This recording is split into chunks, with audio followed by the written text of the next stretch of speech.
Welcome to The Explainer. So today, we're setting the stage for a massive historical mystery. We're going to look at the Great War, the conflict that completely, and I mean literally, reshaped our modern world. We'll be talking about how those massive pre-1914 European empires clashed, the absolute industrial shock of trench warfare, and the surprising, honestly kind of prophetic story of how World War I actually got its name. Trust me on this, the history you think you know about how we label our global conflicts, it's really only half the story. Okay, let's dive into this. There's this really fascinating contradiction in how we view history. We universally accept that the devastating conflict that kicked off in 1914 was the First World War, right? But wait a minute. Massive global conflicts existed long before 1914. European empires had been clashing across multiple continents for centuries. So why exactly did we wait until the 20th century to officially start numbering them? Well, to answer that, we first need to define our terms. A world war, by its strict technical definition, is simply an international conflict that involves most or all of the world's major powers. Now, conventionally, we reserve this term for the two major conflicts of the 20th century. But if we stick strictly to that technical definition, earlier massive conflicts totally fit the global bill. I mean, they involved vast empires and spanned entirely across oceans. Now, what's really interesting about this slide is the staggering scale of those earlier conflicts. Just take a look at these numbers. The 9 Years' War back in the late 1600s resulted in nearly 680,000 military deaths. Then you have the 7 Years' War, which stretched across Europe, the Americas, Africa, and Asia, claiming over 1 million lives. And the Napoleonic Wars, up to 7 million casualties over 12 years. Wow. These were definitely not small, localized skirmishes. They were brutal, globe-spanning struggles for supremacy. But as devastating as they were, historians still separate them from what we now call a world war. Section 1. The Industrial Age Shift, from Winter Quarters to Operational Art. So, to understand why we draw a line in history, we have to look at the massive paradigm shift that permanently altered human conflict, the Second Industrial Revolution. It wasn't just about the weapons, it was all about the logistics. Let's compare the two eras, shall we? Pre-industrial warfare was severely restricted by nature.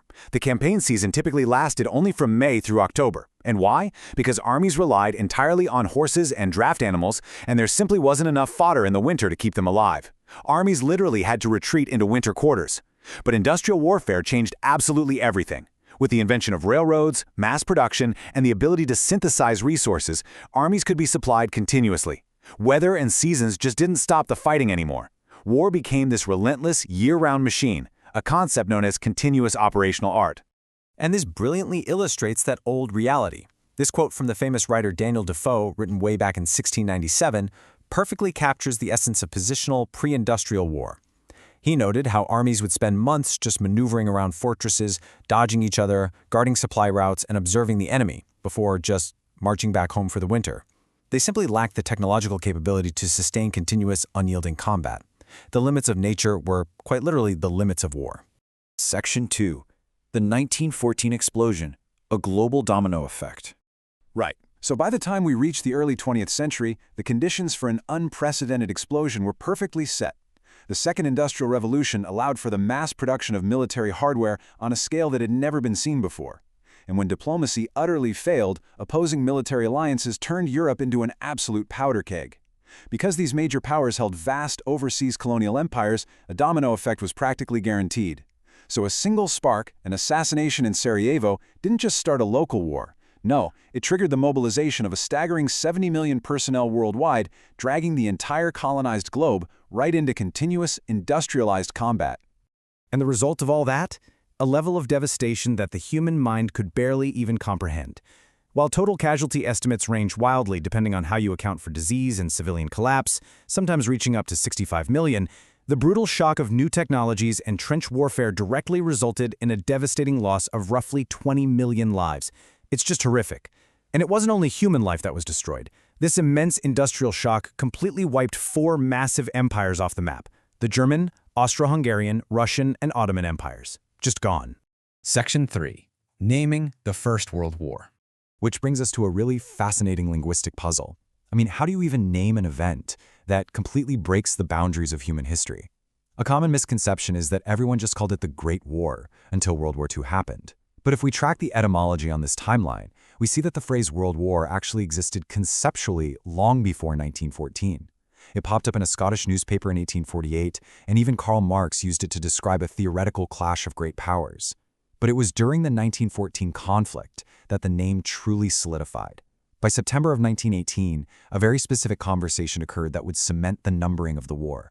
And then by 1919, the U.S. War Department had officially adopted the term World War.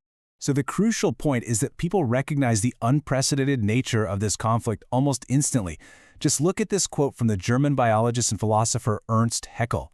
He wrote this in September 1914, just weeks after the fighting actually began. He already knew that the sheer scale of mobilization and industrial power meant this wasn't just another European dispute. It was, in his exact words, the First World War in the full sense of the word. Amazing foresight, right? But the actual numbering of the war, officially calling it the First World War, comes from a very specific, almost chilling little anecdote. On September 10, 1918, as this nightmare was finally grinding toward its end, a British officer named Lieutenant Colonel Charles Accord Repington sat down for a meeting with the Major Johnstone of Harvard University. And their topic of discussion? They were trying to figure out what historians should officially call this devastating, world-altering conflict. During their chat, they actually dismissed calling it the German War, mostly because they felt that gave way too much flattery to the enemy. And then, Repington recorded this exact thought in his diary. He suggested they officially title it the First World War. But why? It wasn't because he magically knew a second one was coming in exactly 20 years. No, it was out of a dark, highly pessimistic warning. He wanted to call it the First World War to remind future generations, who he creatively called the Millennium Folk, that the history of the world is, unfortunately, the history of war. He numbered it first because he was absolutely certain that human nature would eventually give us a second. Let's move on and see how this builds into the vocabulary we use today. Following the armistice, the naming actually split regionally. Over in Europe, they primarily held on to the term the Great War, or sometimes the Great War for Civilization, all throughout the 1920s and 30s. But in North America, Repington's suggestion really took hold. Outlets like the New York Times and the U.S. military heavily favored the World War. So because of that, by the time Hitler invaded Poland in 1939, the grammatical framework was already firmly in place across the Atlantic to immediately label that brand new conflict World War II. You know, we often look back at the people of 1914 and think they were kind of naive, believing they were fighting the war to end all wars. But the reality is that the architects of that era were deeply, deeply cynical about our ability to maintain peace. This conflict didn't just permanently alter international relations and completely upend global social roles, it left us with a severe warning. Repington named it the First World War because he was absolutely certain human nature would give us a second. Which leaves us with a pretty haunting question. If the generation that witnessed the birth of industrial slaughter was pessimistic enough to explicitly number their world war, what does our own modern terminology and our rapid advancement in military technology predict about the future of global conflict? It's definitely something to think about. Thank you so much for joining me on this explainer, and I'll catch you next time.